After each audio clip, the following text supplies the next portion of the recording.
News headlines in recent years tell of a disturbing trend that far-right extremism is growing in America, as shown by a surge in hate crimes. But now there's a debate within the media over whether the data says something different.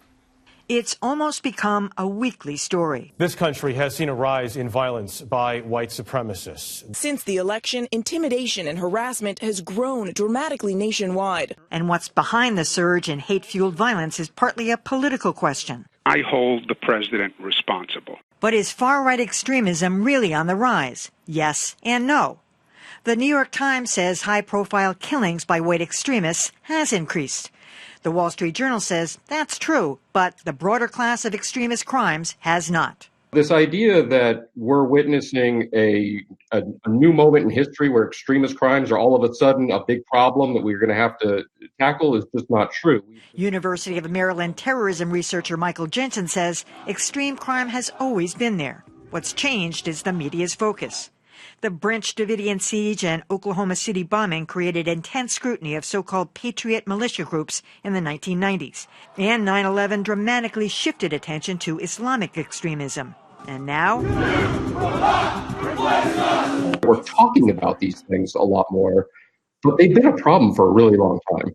Jensen's point raises a question for the media. By covering white supremacists, are we simply providing a platform? The New York Times' Emma Cott says that's a conundrum, but not covering these people is not going to make them go away. But it just might deprive them of the attention they crave. So one thing it's important for us to keep in mind that a lot of organizations, including the ADL that just came out with their report this week, they gather their data through the media. So the media is reporting more and more on, hate crimes and anti-Semitic, and, everything gets covered now. Swastikas painted in bathroom stalls, that kind of stuff.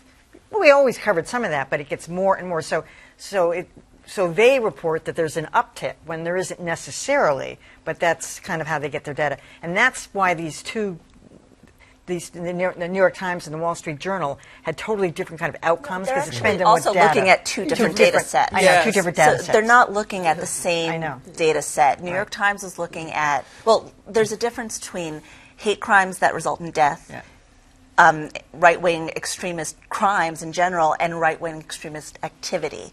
The march in Charlottesville is a great example. That's activity. They had permits. There wasn't a crime. It's one death. So if you're looking at the number of deaths overall, no, those have stayed steady in the U.S. If you're looking at the number of crimes overall, that's a different number. If you're looking at the amount of activity overall, swastikas in bathrooms, swastikas on synagogues, people barging into bookstores in D.C. to interrupt readings, none of that counts as crimes or as deaths, but it all counts as activity. Exactly. And the two media organizations also looked at two different areas. One was focused just on homicides in the U.S., which had remained steady. One was looking at criminal activity globally and in other hotspots around the world, and those have risen. Data journalism is kind of the buzz phrase of the moment and has been the last few years. And it's really important, but at the same time, I think it's important to keep in mind that you always have to be careful about what you're tracking and what you're observing. Lylah made a great point. Here's another point that I think needs to be considered. When President Trump came into office, because of his own hateful rhetoric, there's no question that he's engaged in that kind of rhetoric, a lot of news organizations said, we want to start tracking this stuff more closely. And there were news organizations that said, report your hate crimes here. And I think that the intentions were good, but if you start looking for more of something, you're going to find it. Not that there isn't a real problem with hate crime. There is, but it's hard to know exactly whether it's up or not. I just don't think data is necessarily relevant to terror. One act can create terror. You don't need to have a lot of them.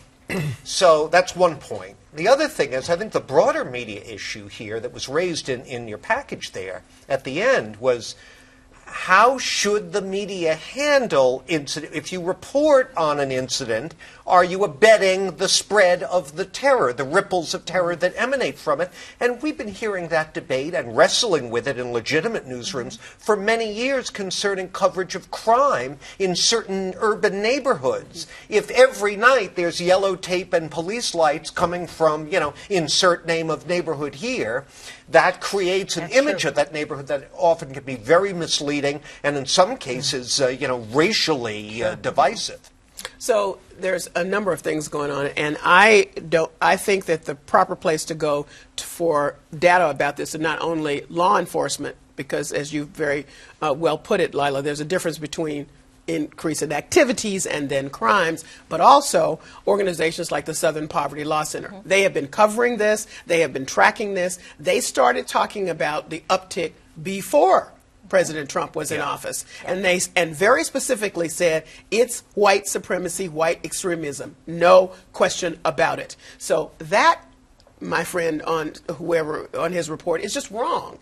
And at some point when we do this data kind of comparisons, which I think I'm all in favor of, then we must decide that we're all using the same apples. Somebody can't have Gala and somebody can't have Pink Lady. Let's all have Macintosh, and then we can have a conversation. We can have different perspectives on that, but let's make sure that we're starting with the same set of facts. That's right.